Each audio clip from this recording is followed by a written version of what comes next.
Hey there guys, my name is Bizzleberry. I am a support Grandmaster in League of Legends. This is a Season 10 guide for Swain. If you haven't seen my other guides for the other champions I've done, such as Senna, Zyra, Nami, Lulu, and others, please feel free to check out the YouTube channel and subscribe and look out for more guides and Grandmaster content and some other fun League content as well.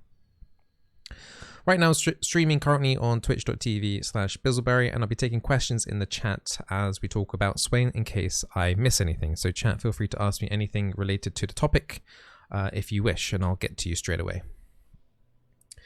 So first, in these guides, we talk about runes, and then we'll be moving on to items, abilities, ability skill orders, and any tricks that I've learnt over the years playing these champions. I can pass that knowledge as well with some of the combos and things like that as well.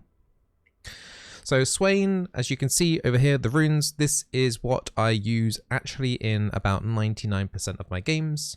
Electrocute being the absolute core. I don't believe there is anything else better than this. I think there's been some attempts made at Glacial Augment, but I don't believe that it's worth it. I think that if you have to run that rune page, the extra slows to land your skill shots, then you shouldn't be playing Swain anyway. I don't know, that might sound harsh, but the Electrocute is just way stronger throughout the laning phase and mid game in order to not have it, essentially. So Electrocute, I'll go through more on how to proc that during the laning phase in particular, but it's a really good DPS rune to have. Cheap Shot also works with a couple of your abilities and is worth picking up. If you don't necessarily want Cheap Shot and want a bit more sustain in lane, you can take Taste of Blood, but overall Cheap Shot is the best rune. Azul Season 10 patch 10.11 Ghost Poro is pretty good. Otherwise, Eyeballs is also a decent option as well if you don't want to think about too much about what's going on with your Ghost Poros. This could be useful when you're a new player or just starting out playing Swain, so the Poros aren't something too much to then worry about with the warding, but you know, just stick with Eyeballs if you're not too sure otherwise. Ravenous Hunter is my favourite rune out of the bottom of these. The extra healing is noticeable, especially a little bit later on once you get some more of those assists. Otherwise, you could go Relentless Hunter if you're looking to roam a little bit more, and Ultimate Hunter is a valid option too, but my favourite there is just the Ravenous. Secondaries, we are going into Inspiration. The most important thing here, and why we're going Inspiration in the first place, is because of Perfect Timing, the free stopwatch that you get. Swain really needs a Zhonya's, so picking up this free stopwatch will help you do an ultimate, which we'll go into a little bit later on with the abilities, but it's a really nice item to have, especially nearing the end of the laning phase. Now biscuits, you can definitely do biscuits, or you can choose to do Cosmic Insight. Those are valid options. I prefer the biscuits for the extra mana and sustain in lane. However, if you feel like your mana and health in lane are perfectly fine and you seem to be good at managing it, then you could go into the Cosmic Insight. That is a fine rune to do as well. Going into the stat runes, Double Adaptive and Armor, these are pretty basic. The only thing I would always suggest in all of these videos is that you pay attention to what you're playing against. You could be playing against an AP carry bot lane like a Syndra or a Heimerdinger, and in that case you'd want to switch over to the magic resistance, but you know, 95% of the time it's just an AD carry, so just take the armor. Now we'll be going into the practice talk, and we're going to be discussing and looking at some of the items in the game. We can talk about summoners as we load in, and I will take a base skin just so that you aren't confused by what's going on with any of the animations. So Ignite, Flash. Flash is one of the summoner runes that summoner spells that you'll be taking no matter what. The ones that we're looking at are the Ignite. You could switch that with an Exhaust, but with the kill potential that Swain has in the early laning phase, Ignite is really good at securing those kills. If you're particularly concerned by a lot of assassins on enemy team, Exhaust is fine, but generally you want to be sticking with the Ignite as you want those kills. If they already right, let's go into items. So going into items, let's just give me loads of money. Okay, as you can see, that's the free stopwatch in my inventory as well. So when you start off the game, you will want to be picking up a Spell Thief's Edge and 2 health potions. this is your absolute core. I wouldn't advise Relic Shield because you will want the mana regen. That's the whole reason why I take Biscuits anyway, to help out with the regen. But Spell Thief, really good in lane and will proc off your passive as well, which we'll talk in a little bit later. So your absolute core build, your ideal build will always, well, it will always involve Azonias, but you need to work out when you're going to be picking this up. Azonias is pretty expensive. You already have the stopwatch component, which doesn't actually save you 650 gold. I think as of 10.11, it is about a 200 gold save. So you save 200 gold towards the Zonias by having the stopwatch already from the masteries. But you would always, basically you always want Azonias in your build just because of how your ultimate works. You need to get really close to the enemy team, and that's the only thing that's going to enable you to get the maximum effect out of your ultimate. If you're doing really, really badly in lane, you want this item first. If you're doing really well, I would highly advise you go Rod of Ages, then into the Zonias. So you're having a really good game, getting the Rod of Ages and then the Zonias. The reason why you need to pick up the Rod of Ages first if you're doing really well is because it scales throughout the game. It takes 10 minutes for it to get fully charged. Every minute it gets some health, some mana and some ability power. So that's where you want to get that as essentially as early as possible. If you're doing really, really badly, you can't go the Rod of Ages build. That's because you will need your Zonias for mid-game team fights, and if you pick up go to Rod of Ages and then go into Zonias, you won't have that stasis effect for such a long time that you'll be practically useless in team fights. So you need to work out how well you're doing. If you've got like 1 kill in the laning phase and your deaths is no more than 1, I would say you can be on track for a Rod of Ages. Anything under that, you are probably just looking for a Zonia's Rush. And that changes up the build considerably as well, because if you look at the gold combined value here, it's a lot of money between these two items. It is 3,500 gold, quick math, just between those two items alone, and you're going to need to be picking up boots as well. I would always advise Sork Shoes, really good DPS boots in the lane. If you're doing really badly, you can also go any of the defensive options as well with Mercury Treads against magic damage and crowd control. If there's a lot of physical damage on the enemy team, then Ninja Tabby is the next best option there.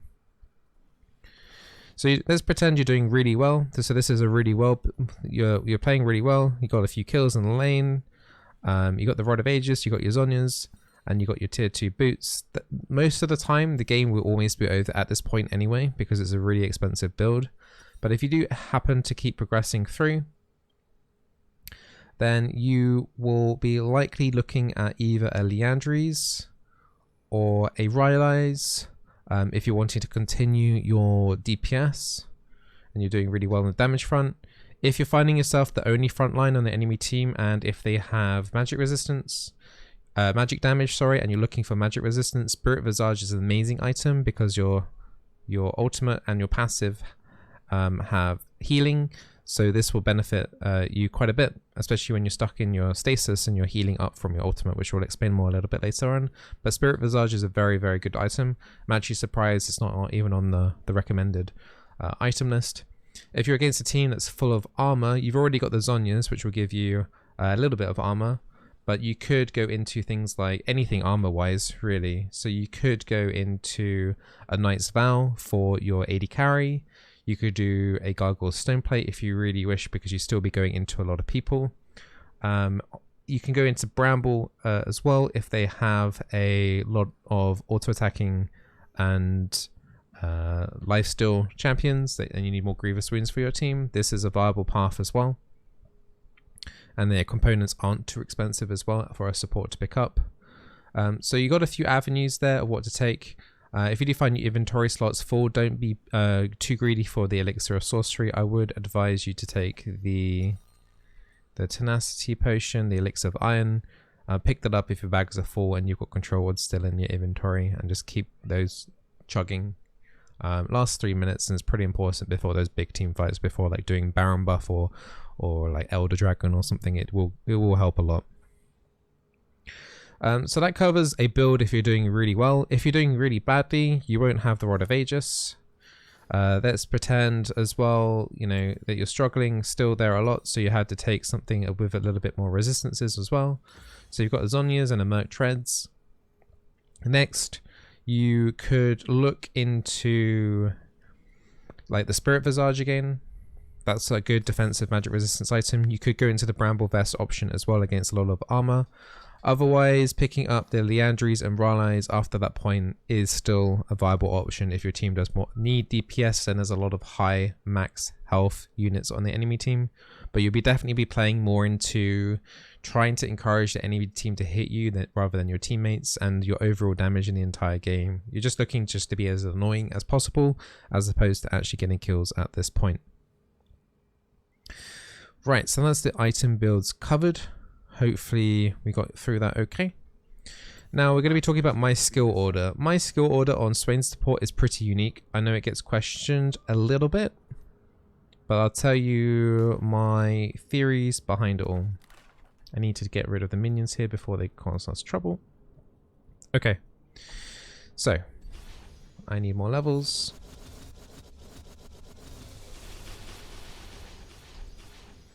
Okay, we'll start off with the passive. It's not going to be the easiest to showcase. We might need to teleport elsewhere. I've got some nice examples to maybe show in regarding blast cones that you guys might like to see. It might work with the dummy. I hope it does. Okay, so Swain's passive. Whenever a unit is immobilized, Swain can pull them in. This will have a cooldown. I think it's longer than 6 seconds at level 18, but there's a cooldown to that, so you can't use it every time someone is immobilized. Your E spell is an immobilizer. When it comes back, it will root them in place, but it will work with any other champion that has an immobilizing effect. Now, the interesting feature of this passive as well is that we'll talk about soul fragment soon, is that when you pull them in, you also do damage and you get 1 soul fragment. Now, blast cones will also count as the immobilizing effect. I'm just wondering if it will work on this dummy or not. Yes. So you can stop people from escaping over walls with the blast cone. Not a lot of people know this. So you'll see an enemy running away, say they're trying to make an escape, and you pull them back. So you let them hit it first, and then you can pull them back straight away. So it's just a really fun tip I thought I'd showcase there. Not a lot of people know that, so I thought I'd throw that knowledge out there straight away. But every time you do one of those pulls or you land a W, you'll get a soul fragment and you'll get health and some mana back. So if you lost, say save about 50% health and mana in lane, it tops you up a little bit extra. And also it will give you permanent HP by 5. And that interacts with your ultimate as well. When you pop your ultimate, that effect will be doubled. So it's pretty nice to try and get as many of those pulls in as much as possible, because it scales a little bit throughout the game. Can you pull 2 enemies if they're blast coned? No, it's a single target effect. So it only works on 1 target. So would have to choose between either one. It's just a simple right click when that activated, and lines will come out of you and the enemy for when that is ready. So if I can show it here. So you see those lines? It will indicate you which person is able to be pulled in. Does it have a max range? Ooh, that is a good question. I feel like the range is slightly longer than this range. Let me see how far we can go. I think it's roughly about here is max range. Whatever distance this is, it's longer than your actual E effect. It's a little bit extra on top of that. But the actual distance isn't indicated. It's not this circle. I don't know what this circle's trying to represent, but it's not this circle range. But it's a decent amount. A little bit, your E plus maybe about 10 to 20%. Maybe about an extra 10%. So that's the passive covered. Your your Q, let's talk about them in order. So your Q does these little lasers in front of you. And enemies can be hit by multiple of them. So the closer you are, the more damage they'll hit, the more bolts will hit, and the more damage you will do. I was born a patrician. So that was essentially about 5 times damage at that range, I believe. So that's only hitting for 118 at max range. Only 1 or 2 bolts hit there. and at melee range it did about 5 times that. So this ability is only useful if you are very close to an enemy. So when you're pulling them in, you want to get close to them as quickly as if you can, if you're healthy enough, and then you just want to Q into their face. Can the bolts go through minions? Yes, but they stop impact on enemy champions. So if you were playing, slightly off topic, if you're playing a solo lane farming Swain, or you're trying to push into the lane, the bolts will go through the minions. So you would usually max Q first if you're doing a solo or AP carry bot side, because you'd want that to wave clear. But in this case, as support, you do not want to max Q first. You can max it second, but do not max it first. So your W has a long cooldown. It has quite a long range. So from here, I can use it up to here. It's got quite a long range. There's a little delay on the ability as well. But once it lands, you'll get 1 soul fragment charge, which means you'll also get a little bit of extra healing. And also it reveals a target for a few seconds. And it will also slow them. We'll talk about some mechanics that we can use to activate that more often, because the delay on that is quite long. But there's some things we can do to make that better. Now your E is this grab. This is the most important tool to you, especially, honestly, throughout the entire game. This is your most important ability. So when you throw this out, you can kind of redirect it. So say we throw it forward, we can redirect it. So if someone's being slippery, or if you miss it and you definitely want to land the E, you can use your flash to then redirect. Right, now we'll go through Swain's ultimate. Swain's ultimate lasts quite a long time. You get slightly bigger and you start sucking the life out of anyone that you're nearby, but more so on champions rather than the minions, but it will still do damage to the minions. As you can see, when I pop my ultimate, the white bar under my health bar and my mana bar slowly gets bigger and bigger and bigger. As this fills up, this will then do more damage once it's fully charged. So once I get fully red there and let go, it does more damage. You'll be draining life. Unfortunately, I'm max HP, but you will be draining life as you are in that effect. And that's why it's particularly important why you have your Zhonya's. So you're engaging in, you're throwing out all your abilities, you're getting really close, and then you're about to die, but you're in the middle of the enemy team. You will still regenerate health in that stasis effect. And then ideally, you want to detonate that before you die. Sometimes you can get a little bit greedy by trying to make the duration last as long as possible, but sometimes it's just better to detonate just before you, rather than trying to risk outlasting the it. It will automatically explode if the duration does end. But once you're fully charged, that's the maximum amount of damage that you're going to be able to get off. So instead of risking maybe the enemy escaping it, it would be better just to let go. Right, now we're going to talk about ability skill orders, and this is what I do.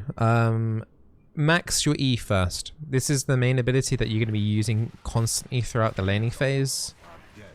It's your main harassing tool. It's got a pretty short cooldown.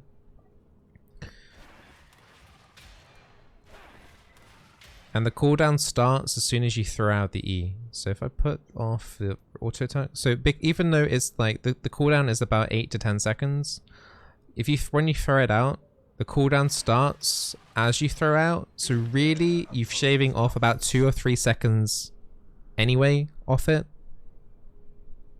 So that's a pretty neat thing that people don't realize on Swain, is that his cooldown goes off right at the beginning of the cast rather than at the end. I'm going to need to pull that one away from that turret. So E max first. Now you got 2 options here on what you're going to max second, your W or your Q. I personally like doing my W first after my E, so E and then maxing W. This is because it increases the slow duration on the enemy when you land, and also it's an AoE effect, and there'll be lots of situations in team fights, these like little choke points in the jungle, In those mid-game, late-game fights, it's really nice to get that 60... Well, at the moment it's on a 65% slow, which is pretty good, and it takes out a choke point really nicely. It also gives you vision around that little area as well. Other players also, like, I would advise you to try both of these and see what you feels best with your kind of playstyle. Maxing Q second is fine, but just bear in mind, in the actual team fights themselves, you'll need to be trying to get it on top of people as much as possible in order to get all of those bolt procs off.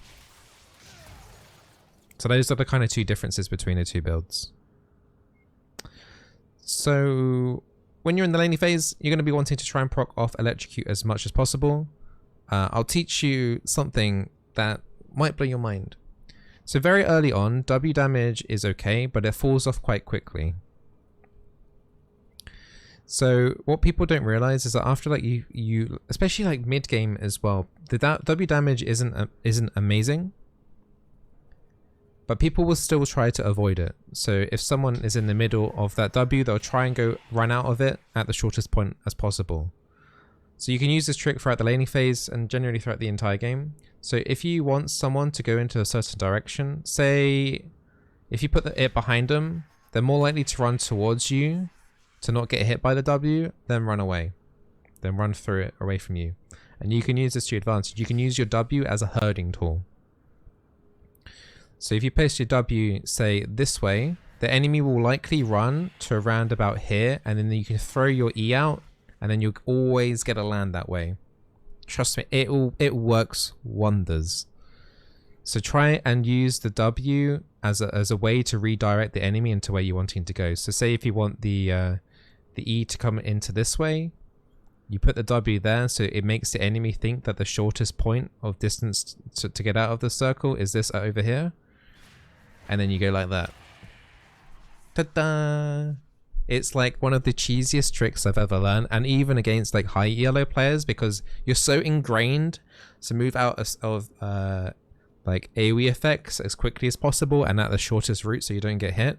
Like even if when the ability doesn't do that too much damage, they will still always run at the shortest point and even into danger. And it's much more dangerous that they get hit by your E rather than by your W. Okay. So yeah, that's like the primary tip on Swain. That's like the main skill shot I would say you could use. The other one being, you know, if you miss your flash, miss your E, you can then use your flash to then redirect. Those are like the two main tools on how to win any phase of Swain. You will be taking the Electrocute build, and you want to make sure you're proccing that Electrocute as much as possible. So just doing say if you do land your E naturally, then you want to do your W cast and you want to pour them in. It's not always a good idea to activate your passive as quickly as possible because it has a little duration on your root. Your root lasts 1.5 seconds. So you have a 1.5 second window to then use your passive. If you use it too early, you're overlapping CC effectively. So you're kind of wasting a little bit of extra time that the crowd control duration would last. So ideally you want to wait until you pour them in until 1.4 seconds. Ideally, I wouldn't necessarily risk it, but ideally, also paying attention if the enemy has tenacity, because that would reduce the effect. So ideally you pour them in, do the W, and then they would then guaranteed to get hit. That's the basic combo on Swain, and does the most damage because they will get hit by that W then. So that would also proc Electrocute there for you as well. So you just always want to spamming your E out, landing everything, getting auto attacks off when you pour them in to then proc the Electrocute. Also throw out the Q at max range as well. If you know you've landed 2 charges onto the enemy, use your Q to help you just to proc the Electrocute. Other than that, that's all my secret tips, and hopefully this will improve your Swain game. Just bear in mind, Swain isn't a true mage. He is one of the only AP tanks in the game, especially as a support viable. So a very early laning phase, you will do a lot of damage with that Electrocute E burst with your W.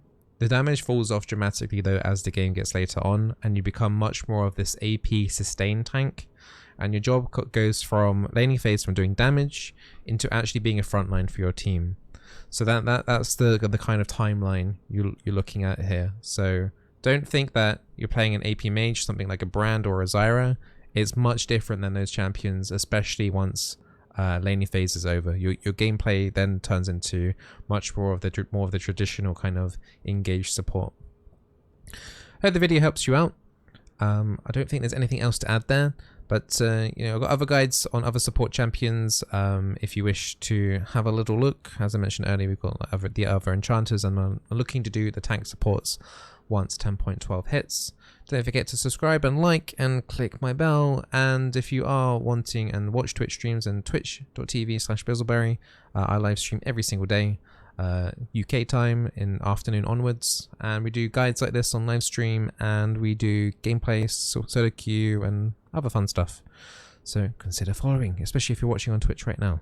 Cheers guys, hope the video helps you out, and look out for other future guides which will be coming out almost daily this month. So hope you appreciate that, and stay safe.